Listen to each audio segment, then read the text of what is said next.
السلام علیکم ناظرین، فیصل وائس یوٹیوب چینل پر خوش آمدید۔ ناظرین، حضرت موسیٰ علیہ السلام کے زمانے میں ایک شخص ایسا تھا جو اپنی توبہ پر کبھی ثابت قدم نہیں رہتا تھا۔ جب بھی وہ توبہ کرتا اسے توڑ دیتا، یہاں تک کہ اسے اس حال میں 20 سال گزر گئے۔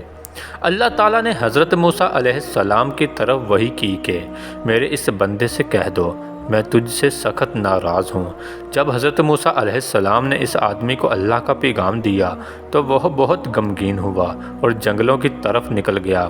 وہاں جا کر بارگاہ رب العزت میں عرض کی، اے رب ذوالجلال، تیری رحمت کم ہو گئی یا میرے گناہوں نے تجھے دکھ دیا؟ تیری بخشش کے خزانے ختم ہو گئے یا بندوں پر تیری نگاہ کرم نہیں رہی؟ تیرے عفو در گزر سے کون سا گناہ بڑا ہے؟ تو کریم ہے، میں بخیل ہوں، کیا میرا بخل تیرے کرم پر غالب آ گیا ہے؟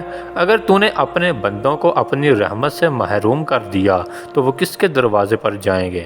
اگر تو نے دھتکار دیا تو وہ کہاں جائیں گے؟ اے رب قادر و قہار، اگر تیری بخشش کم ہو گئی اور میرے لیے عذاب ہی رہ گیا ہے تو تمام گناہ گاروں کا عذاب مجھے دے دے، میں ان پر اپنی جان قربان کرتا ہوں۔ اللہ تعالیٰ نے موسیٰ علیہ السلام سے فرمایا، جاؤ اور میرے بندے سے کہہ دو کہ تو نے میرے کمال قدرت اور عفو درگزر کی حقیقت کو سمجھ لیا ہے۔ اگر تیرے گناہوں سے زمین بھر جائے تب بھی میں بخش دوں گا۔ ناظرین، ہماری آج کی ویڈیو آپ کو کیسی لگی؟ لائک اور کمنٹ کر کے ضرور بتائیے گا۔ ملتے ہیں اپنی اگلی نئی ویڈیو میں، تب تک اپنا بہت سارا خیال رکھیے گا۔ اللہ حافظ۔